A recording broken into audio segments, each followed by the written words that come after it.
1990 special debate స్వాగతం. నేను మూల శ్రీనివాస్.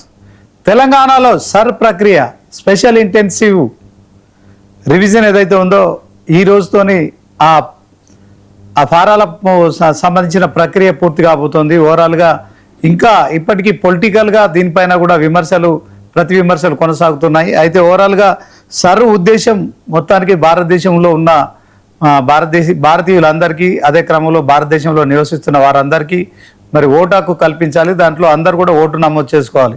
ఈ లక్ష్యం బాగానే ఉంది. అదే క్రమంలో మరి తెలంగాణలో ఇంకా చాలా మందికి ఈ యొక్క సరుకు సంబంధించిన ఎన్యూమరేషన్ ఫామ్స్ ఇంకా పూర్తిగా అందుబాటులోకి రాలేదని తెలుస్తుంది. ఇదే అంశంలో మనం ఈరోజు సర్ ప్రక్రియ మీద స్పెషల్ డిబేట్ చేస్తున్నాం. ఈ చర్చలో మనతో పాల్గొంటున్నారు కోటేశ్వరరావు గారు, పొలిటికల్ అనలిస్టు, అలాగే డాక్టర్ పివి రెడ్డి గారు, బీజేపీ నాయకులు. డాక్టర్ పివి రెడ్డి గారితో ముందుగా మాట్లాడదాం. మరి బీజేపీ ప్రభుత్వం సర్ ప్రక్రియతో ఓవరాల్గా ఈ యొక్క ఓటరు నమూనాను జాబితాను ఫైనల్ చేసేసి ఓటర్లందరికీ ఓటు హక్కు కల్పించే కార్యక్రమం శ్రీకారం చుట్టింది. సో డాక్టర్ పివి రెడ్డి గారు, సర్ ప్రక్రియ అనేది స్పెషల్ ఇంటెన్సివ్ రివిజన్. సో దీంట్లో ఈ రోజుతోని ఎన్యూమరేషన్ ఫామ్స్ సంబంధించిన ప్రక్రియ కూడా పూర్తయిపోతుంది. కానీ ఇంకా చాలా మందికి ఈ ఫామ్స్ అందలేదు. కొంత గందరగోళమైన పరిస్థితులు ఉన్నాయి. సో దీంట్లో మరి అందరూ దీంట్లో పార్టిసిపేట్ చేయాలా? ఇంతకు ముందు ఉన్న వాళ్ళు, ఓటు హక్కు ఉన్నవారు కూడా ఇప్పుడు కొత్తగా అప్లై చేసుకోవాలా? ఏంటి దాని మీద కొంత కన్ఫ్యూజన్ కనిపిస్తోంది. బిఎల్ఓలు ఇంటింటికి తిరిగి ఫామ్స్ ఇస్తున్నారు. 3,19,00,000 ఫామ్స్ సప్లై చేశామని చెప్తున్నారు. చాలా మంది రాలేదని చెప్తున్నారు. ఓవరాల్గా ఏం చెప్తారు మీరు? నమస్తే శ్రీనివాస్ గారు, కోటేశ్వరరావు గారు కూడా నమస్తే. ఇక్కడ ఇప్పుడు ఎస్ఐఆర్ బేసిక్ గా మీరు అన్నట్టుగా ఇంటింటికి తిరిగి ఫామ్స్ ఇచ్చి ఆ ఫామ్స్ ని రీసబ్మిట్ చేయాలి. అంటే ప్రతి ఒక్కరికి ఎవరికైతే ఓటు హక్కు ఉందో ఆ ఓటు హక్కు ఉన్న వాళ్ళకి ఆ ఫామ్స్ ఇంటింటికి ఇచ్చి, ఎందుకంటే అక్కడ ఫోటో ఉంటుంది, వాళ్ళ డీటెయిల్స్ ఉంటాయి, రీసబ్మిట్ చేయాల్సిన అవసరం ఉంటుంది. మళ్ళీ వాళ్ళు వచ్చి బిఎల్ఓలో వచ్చి మళ్ళీ ఇంటికి వచ్చి తీసుకెళ్లాల్సిన బాధ్యత కూడా వాళ్ళ మీదనే ఉంటుంది. కానీ ఇక్కడ ఏమైతుందంటే, నేను కూడా చూశాను యాక్చువల్గా మా ఏరియాలో కూడా బిఎల్ఓస్ ఇంటింటికి రావట్లేదు, ఇంటింటికి వచ్చి ఫామ్స్ ఇవ్వట్లేదు. ఎవరిలో జిహెచ్ఎంసీలో కొంతమందిని అపాయింట్ చేసేసి, ఏది స్పెషల్ గా మల్కాజ్గిరి కానీ, సైబరాబాద్ కానీ, జిహెచ్ఎంసీలో కానీ అక్కడక్కడ ఇప్పటిదాకా ఈ ఫామ్స్ ఇంతవరకు అందలేదు. అవి అన్ని కూడా నత్తనడక నడుస్తా ఉన్నాయి. వాళ్ళందరూ కూడా ఇంటింటికి వెళ్ళి ఇవ్వట్లేదు. ఎక్కడో ఒక దగ్గర కమ్యూనిటీ హాల్లో కూర్చుంటున్నారు. అక్కడికే వచ్చేసి ఆ ఫామ్స్ తీసుకెళ్లి వాళ్ళు సబ్మిట్ చేయమని చెప్పి వాళ్ళు చెప్తున్నారు. కానీ ఎలక్షన్ కమిషనర్ ఏం చెప్తున్నారు? ఎలక్షన్ కమిషన్ ఇంటింటికి వెళ్ళి ఎవరికైతే ఓటు హక్కు ఉందో వాళ్ళందరికీ కూడా ఇవ్వాల్సిన బాధ్యత ఈ బిఎల్ఓల మీద ఉంటుంది. కానీ అది జరగట్లేదు. ఆ విధంగా జరగకుండానే రెండవది ఏంటంటే, ఇక్కడ కొన్ని ప్రాంతాల్లో స్పెషల్ గా ఇది ఆ ఓల్డ్ సిటీ ప్రాంతాల్లో ఎంఐఎం కానీ, కాంగ్రెస్ పార్టీ కానీ బిఎల్ఓలను బెదిరిస్తా ఉన్నారు. మీరు వెళ్ళొద్దు, మీరు ఇవ్వనేవద్దు, ఆ ఫామ్స్ మాకు ఇచ్చేయండి, మేమే సబ్మిట్ చేసుకుంటాం, ఆ ఈసీఐ యాప్ ద్వారా మేము సబ్మిట్ చేసుకుంటాం అని చెప్పి అక్కడ బెదిరిస్తా ఉన్నారని చెప్పేసి ఆ కంప్లైంట్ చూస్తా ఉన్నాయి. అందుకే ఈరోజు మా రాష్ట్ర అధ్యక్షులు రామచంద్ర గారి ఆధ్వర్యంలో ప్రతినిధి బృందము ఒక కంప్లైంట్ కూడా, రిప్రజెంటేషన్ కూడా ఇవ్వడం జరిగింది. కంప్లైంట్ కూడా అది చెప్పాలంటే ఆ విధంగా జరగవద్దు. ఎట్టి పరిస్థితుల్లో ప్రతి ఇంటికి వెళ్ళేసి ఫామ్స్ ఇవ్వాల్సిన బాధ్యత బిఎల్ఓలు తీసుకోవాలి, ప్రభుత్వం తీసుకోవాలి, ఎలక్షన్ కమిషన్ తీసుకోవాలి. అలాంటి జరగకపోతే రేపొద్దున సర్ ప్రక్రియ సరిగ్గా జరిగే అవకాశాలు ఉండవని చెప్పేసి ఆలోచనతోటే ఇది చేస్తా ఉన్నారు. ఈ రోజుతో ముగిసేది ఏం కాదు. ఇదంతా కూడా ఇట్ టేక్స్ ఆల్మోస్ట్ ఒక 1 month వరకుకి మనం సబ్మిట్ చేసుకోవచ్చు. ఈ ప్రాబ్లం ఉండదు. ఆ ఫామ్స్ ఒకవేళ లేకపోయినా కూడా మనం ప్రింట్అవుట్ చేసుకోవచ్చు ఈసీఐ నుంచి. ఒకవేళ చదువుకొని ఉంటే ఎలక్షన్ కమిషన్ వెబ్సైట్ నుంచి ప్రింట్ చేసుకోవచ్చు. కాకపోతే ఈ ఆల్రెడీ ఉన్న ఓటర్స్ అందరు కూడా ఫామ్స్ ప్రింట్ చేసి బిఎల్ఓల దగ్గర ఉన్నాయి, కానీ ఎక్కడ కూడా అందట్లేదు అని చెప్పేసి కంప్లైంట్స్ వస్తా ఉన్నాయి, స్పెషల్ గా హైదరాబాద్ ప్రాంతంలో. ఆ విధంగా కాకుండా అందుకే గందరగోళానికి దారి తీయకుండా ఎలక్షన్ కమిషనర్ గా సీరియస్ గా తీసుకొని బిఎల్ఓలు కానీ లేకపోతే వాళ్ళ ఇన్ఛార్జీలు కానీ డెఫినెట్ గా ప్రతి ఒక్కరు ఇంటికి వెళ్ళి ఆ ఫామ్స్ ఇవ్వాల్సిన బాధ్యత ఉంటుంది. రెండవది ఏంటంటే ఎంఐఎం కానీ మిగతా వాళ్ళంతా కూడా నేను ఒక ఎక్స్ కార్పొరేటర్ మాజీ కార్పొరేటర్ కలిసాను నేను ఇబ్రాహిం బాగు లంగరోజ్ ఏరియాలో. ఆ ఏరియాలో బిఎల్ఓలు అసలు రానివ్వట్లేదు, లోపలికి రానివ్వట్లేదు.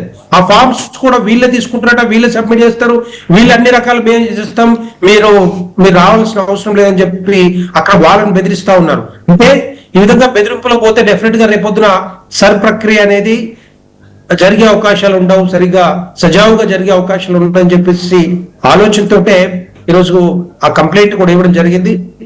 డెఫినెట్ గా మా ఉద్దేశం ఏంటంటే ప్రతి ఒక్కరు కూడా హైదరాబాద్ లో ఉన్న వాళ్ళు ఎవరైనా కూడా, ఎందుకంటే బయట ప్రాంతాల వాళ్ళు బయట రాష్ట్రాల వాళ్ళు కూడా ఇక్కడ వచ్చి జాబ్ చేసుకుంటా ఉన్నారు, ఇక్కడ నివసిస్తా ఉన్నారు.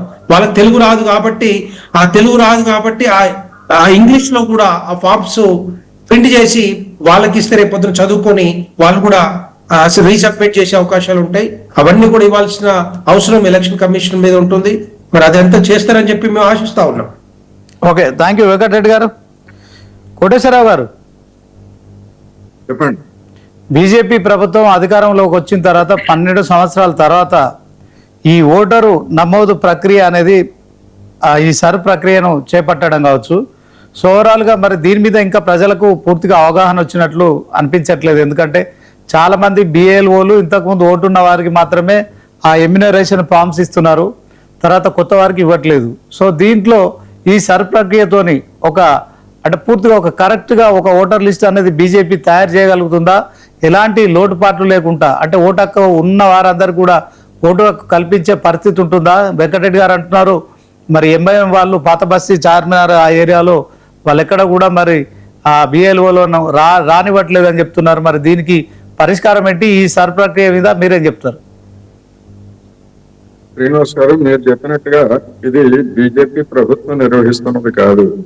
ఒకవేళ బీజేపీ ప్రభుత్వం నిర్వహిస్తున్నది అయితే దాని గురించి వేరే మాట్లాడాల్సి వస్తుంది.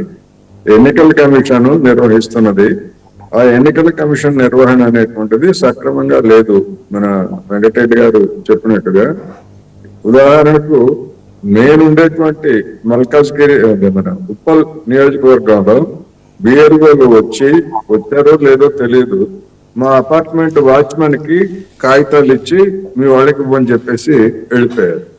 దానిలో ఎట్లా నింపాలి, కొన్ని సందేహాలు ఉంటాయి అనేటువంటిది అపార్ట్మెంట్ లో ఉన్నటువంటి అనేక మంది నాతో సహా ఉన్నటువంటి సందేహాలు తీర్చుకోవడానికి వాళ్ళు వచ్చి ఫిజికల్ గా అందించున్నప్పుడు దానిలో చూసి ఏవి ఎట్లా ఇవ్వాలి ఏమిటని అడగటానికి అవకాశం ఉంటుంది. మరి అటువంటి అవకాశం లేకుండా కింద వాచ్మెన్ కి ఇచ్చేసి వెళ్ళిపోయారు.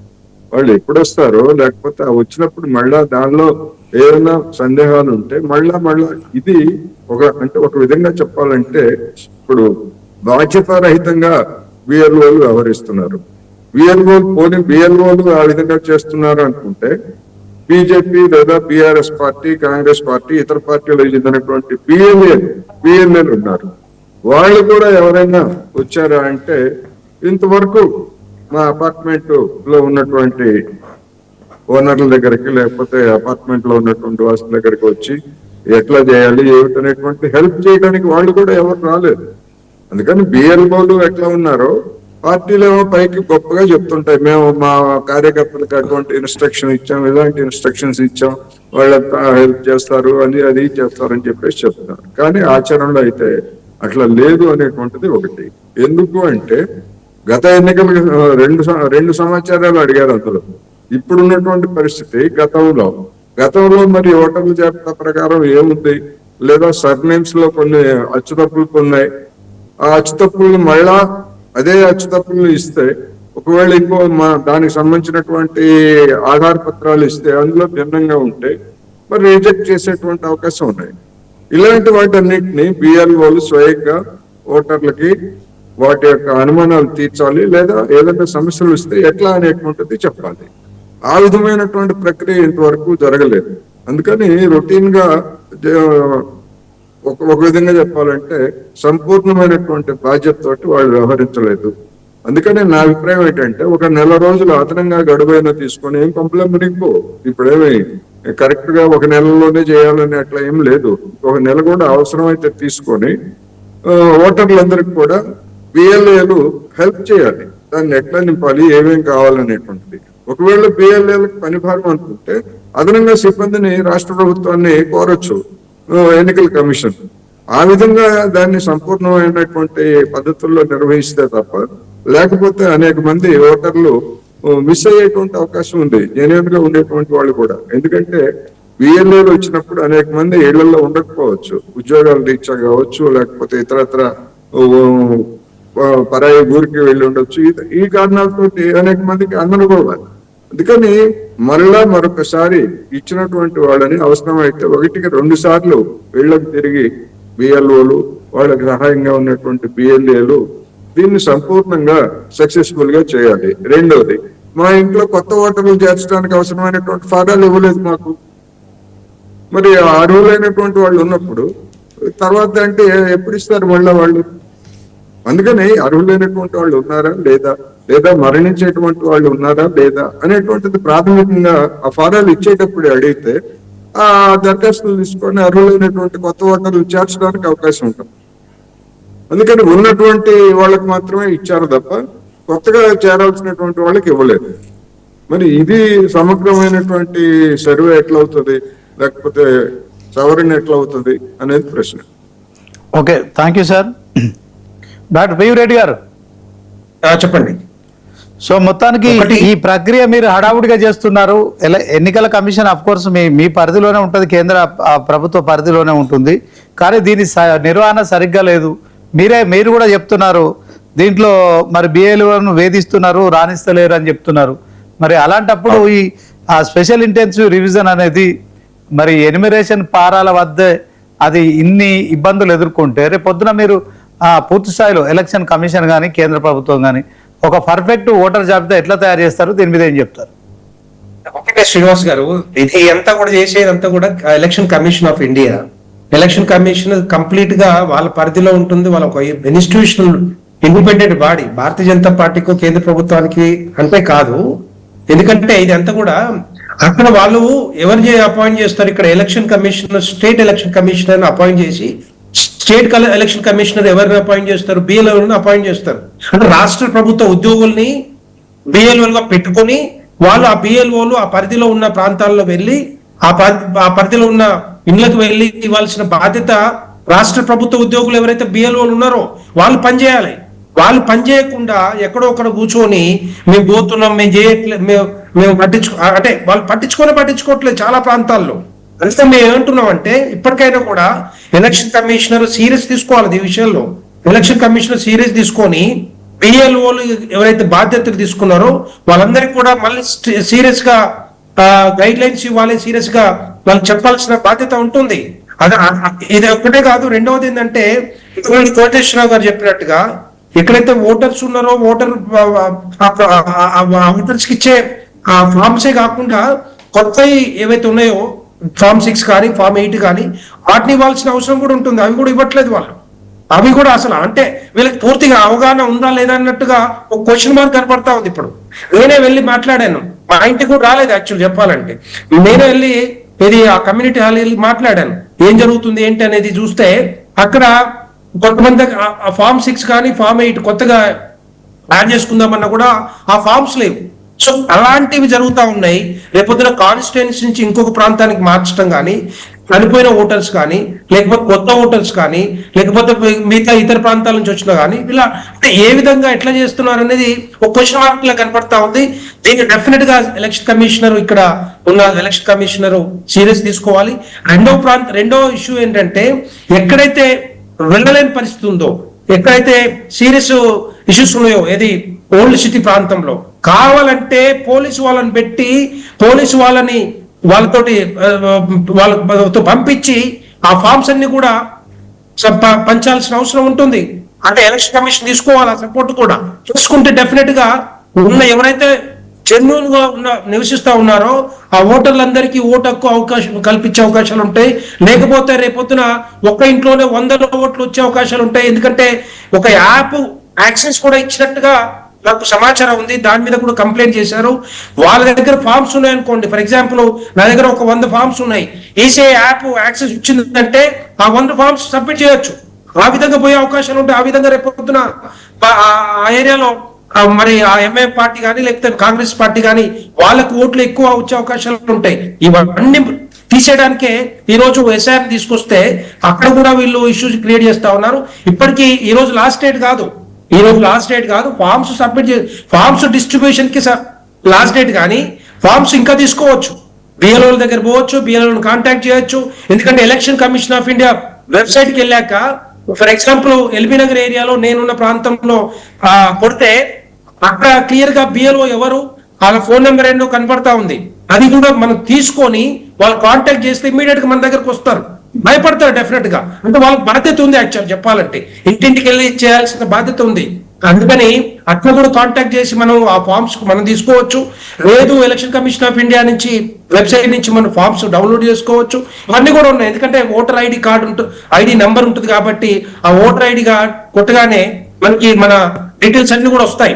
సో ఆ విధంగా చేయొచ్చు. ఇకైనా కూడా చాలా టైం ఉంది చెప్పాలంటే. ఈ టైం లోగా, ఎందుకంటే ఇంకొక 20 డేస్, నెక్స్ట్ మంత్, ఈ మంత్ 24th వరకు ఉంది. సో ఇమ్మీడియట్ గా ఎక్కడైతే అందలేదో అవన్నీ కూడా సీరియస్ గా అందేటట్టుగా చేయాల్సిన బాధ్యత ఎలక్షన్ కమిషన్ తీసుకోవాలి. భారతీయ జనతా పార్టీకి సంబంధం లేదు ఇక్కడ. Bharatiya Janata Party nothing to do with, ఎందుకంటే ఇదే ప్రక్రియ మిగతా రాష్ట్రాల్లో కూడా జరిగింది. ఎక్కడ కూడా ఇష్యూస్ లేవు.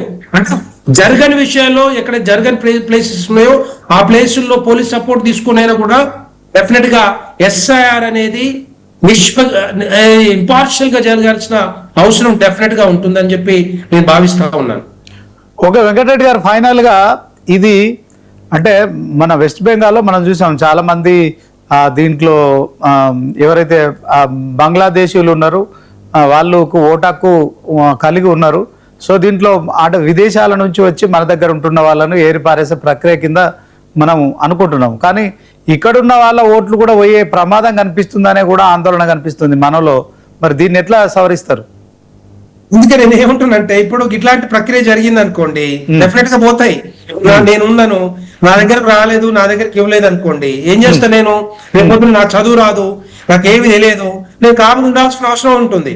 అదే చదువుకొని కొంత అట్లీస్ట్ ఆ ఎలక్షన్ కమిషన్ వెబ్సైట్ కి వెళ్ళైనా కూడా మనం డౌన్లోడ్ చేసుకొని మనం ఫామ్ సబ్మిట్ చేసుకోవచ్చు.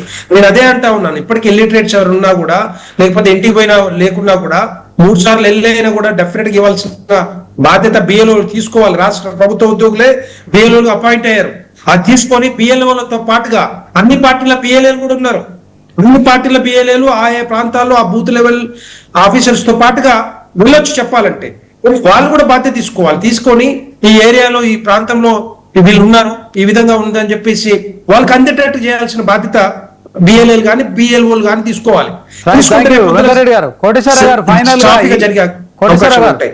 కోటేశ్వరరావు గారు, సో ఇందులో విదేశీయులు ఉన్నారు. సో దాంట్లో కానీ బిఎల్ఓల వ్యవహార శైలి అంత సంతృప్తికరంగా లేదు. కొన్ని సందర్భాల్లో బాధ్యతాయుతంగా వాళ్ళు వ్యవహరించలేదు కనుక ఎన్నికల కమిషన్ ఈ సబ్మిట్ చేసేటువంటి గడువుని 1 నెల రోజుల పాటు అదనంగా పొడిగించాలని అన్ని పార్టీలు, అన్ని సంస్థలు కూడా డిమాండ్ చేస్తున్నాయి. నా అభిప్రాయం కూడా అదే. అందుకని సమగ్రంగా ఇప్పుడు 1 నెల రోజుల్లో పంపలే మునిగిపోయేది ఏమి లేదు. అందుకని సమగ్రమైనటువంటి చర్యలు తీసుకోవాలి. రెండవది విశ్వాసం కలిగించాలి. ఏ ఓటర్ని కూడా ఓటు హక్కు కోల్పోయే విధంగా చేయకూడదు అనేటువంటి విశ్వాసం కల్పించే విధంగా అవసరమైతే 1-2 సార్లు తిరగాలనేది నేను ఈ సందర్భంగా చెప్తున్నా. అందుకు రాష్ట్ర ప్రభుత్వం కూడా చర్యలు తీసుకోవాల్సినటువంటి అవసరం ఉన్నది. ఎట్ ది సేమ్ టైమ్ ప్రధానమైనటువంటి బాధ్యత అయితే ఎన్నికల కమిషన్ దే అనేది నేను ఈ సందర్భంగా చివరిగా చెప్పదలుచుకున్నాను. Okay sir, thank you very much. Srinivas గారు, ఒకటి ఇప్పుడు ఏదైతే బిఎల్ఓలు అపాయింట్ అయ్యారో, ఎక్కడైతే పని చేయట్లేదో, ఎక్కడైతే పోలేకపోతా ఉన్నారో, ఎక్కడైతే ఇష్యూస్ క్రియేట్ చేస్తా ఉన్నారో మిగతా పార్టీ నాయకులు, వాళ్ళు కూడా ఒక కంప్లైంట్ రేజ్ చేసేసి మాకు ఇష్యూస్ ఉన్నాయని చెప్తే డెఫినెట్ గా వాళ్ళకి కొంత సపోర్ట్ దొరికే అవకాశాలు ఉంటాయి. రాష్ట్ర అపాయింట్ అయ్యారు. Okay, thank you sir. Doctor PV Reddy గారు, బీజేపీ నాయకులు, కోటేశ్వరరావు గారు పొలిటికల్ అనలిస్టు. మరి మొత్తానికి ఇది వాటి స్పెషల్ డిబేట్. ఇక బిఎల్ఓలు బిఎల్ఏలు క్షేత్రస్థాయిలో కొంత పూర్తి స్థాయిలో పని చేయట్లేదు. దాంతో మరి కొత్త ఓట్లు విషయం పక్కన పెడితే ఉన్న ఓట్లు కూడా పోయే ప్రమాదం ఉంది కనుక election commission of India, state election commission ఇద్దరు కూడా సమన్వయంతో మరి క్షేత్రస్థాయిలో జరుగుతున్న ఈ ఎన్యుమరేషన్ ఫారాల పంపిణీ ప్రక్రియ కావచ్చు, ఓటర్ల జాబితాపై కూడా ప్రత్యేక దృష్టి సారించాలని కోరుతున్న పరిస్థితి. ఇది వాటి స్పెషల్ డిబేట్. చూస్తూనే ఉండండి 9090.